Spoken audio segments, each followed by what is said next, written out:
What's the latest on Making a Murderer Steven Avery? More than you might suspect. After the release of that show, more and more people have been wondering if Avery was wrongly convicted again and put in prison for a crime that he didn't commit. And his legal team is certainly putting in their own work to try and get the initial conviction overturned. But the uphill battle they're facing is substantial, and who knows if they'll succeed. But they're trying. And that's half the battle right there. So, allow us to recap the case and show you what's going on with it right now. Steven Avery. Let's start with the man himself, as everything boils down to him. Steven Avery was born in 1962 in Manitowoc County, Wisconsin, to Alan and Dolores Avery. Since 1965, his family has operated a salvage yard in rural Gibson, Wisconsin, on the 40-acre property where they lived outside town. Avery has 3 siblings, Chuck, Earl, and Barb. He attended public schools in nearby Mishicot and Manitowoc, where his mother said he went to an elementary school for slower kids. According to one of his lawyers in 1985, school records showed that his intelligence quotient was 70 and that he barely functioned in school. On July 24, 1982, Avery married Lori Matheson, who was a single mother. They have 4 children together, Rachel, Jenny, and twins, Stephen and Will.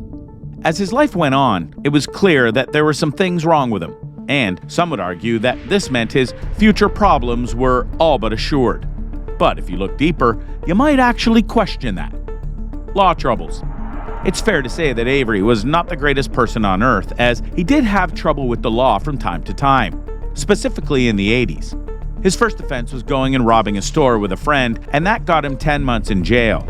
Then, he apparently killed his cat alongside some friends, and that led him going back to jail for animal cruelty. 1985 proved to be one of the worst years of his life, as apparently his cousin was spreading very unflattering rumors about him, and he ran her off the road and pointed an unloaded gun at her to get her to stop doing that.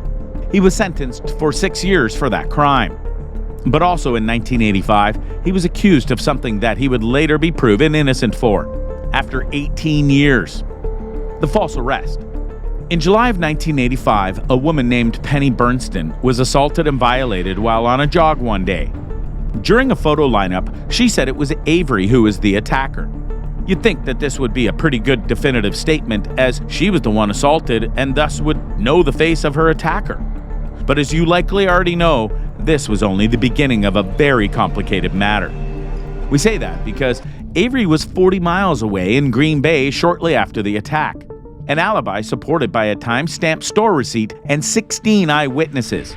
Usually that would be enough to prove anyone's innocence, and yet he was arrested and charged with the crime, getting 32 years in jail for it. What's worse is that the 2 different appeal attempts were denied in subsequent years. In 1995, a detective made a call to the jail that Avery was at and noted that an inmate had admitted committing an assault years ago in Manitowoc County, and that someone else was in jail for it. The sheriff at the jail didn't believe him, and thus Avery remained in jail, which says a lot when you think about what happened next. Finally, in 2002, the Innocent Project used DNA evidence to prove that Avery was innocent, and that a man named Gregory Allen had done the deed. What's important to note here is that Allen and Avery honestly did look alike. So at the very least, this was a case of mistaken identity gone horribly wrong. But while that should have been the happiest point in Avery's recent life, it didn't last. TERESA HALBACH. TERESA HALBACH was a photographer born in 1980. 25 years later, in early November, she went missing, and her parents called in to the police to let them know that their daughter was missing.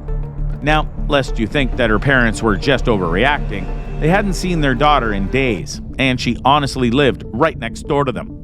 So if anyone would notice that she was gone, it would be her parents.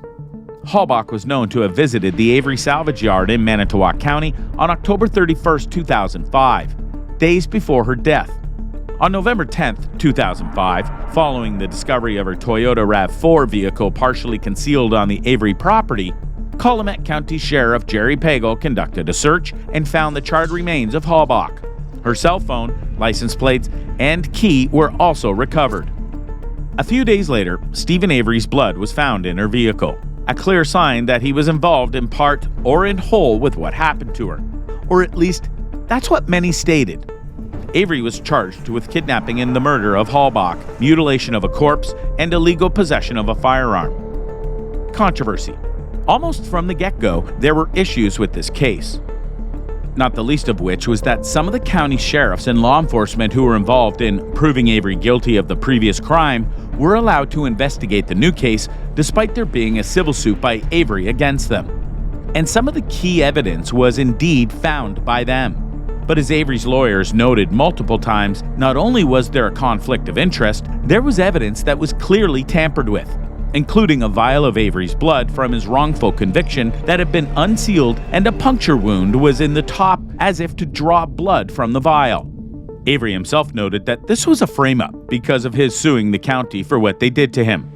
Another controversy that came about was that of his nephew, Brendan Ray Dasse, who confessed to helping Avery with the attack on TERESA. But later he recanted, as he said he was coerced by the cops, as they didn't let him have a lawyer present. Avery was found guilty of first-degree murder and illegal possession of a firearm, and was sentenced to life in prison, as well as not getting the possibility of parole. His story would have ended there until Making a Murderer. In January 2016, after Making a Murderer had been released on Netflix, People magazine reported that one of the Avery trial jurors was the father of a Manitowoc County Sheriff's deputy, and another juror's wife was a clerk with the Manitowoc County. That's a clear violation of jury code, and yet it was allowed. Juror Richard Mailer, who was excused from the trial after the jury had begun deliberations because of a family emergency, later commented that early on, 7 of the jurors had voted not guilty. He was mystified that the jury eventually agreed on a guilty verdict. Mailer's account has been disputed by other jury members who claim that no early vote had taken place, and that an informal vote was taken with only 3 jury members voting Avery not guilty. Another juror allegedly told the Making a Murderer filmmakers of feeling intimidated into returning a guilty verdict, feared for personal safety. Though these two have not been disputed by those tied to the opposition in the case. Either way you look at it though, it brought a lot of light onto Avery's case. And despite getting some legal victories over the years, he's still very much in jail. The lawyer updates. Kathleen Zellner, the lawyer representing Steven Avery and leading his bid for freedom, has shared an update regarding his case multiple times in recent months. Taking to Twitter to update her followers on any new developments, Kathleen said Steven's legal team were making substantial progress. More specifically, she said, "We are working every day on Steven Avery's case, and we are making substantial progress. We will never give up in our quest to rectify this miscarriage of justice. #Truth wins at Making a Murderer." Fast forward to more recently, and she said she's going to file a new petition on the case real soon. Whether the petition goes through or not is up for debate, but she clearly thinks she has a reason to file one, so you might just have to take it as is and see what happens next. Hopefully for those who support Avery, they get more good news on this soon, because if he is innocent, he needs to be released ASAP. So, what do you think? What do you think of this look at the case of Steven Avery and where it stands right now? Do you think that Avery has any chance of getting out of prison? Or do you think that things are going to stay the way that they are now? Let us know in the comments below, and we'll see you next time on the channel.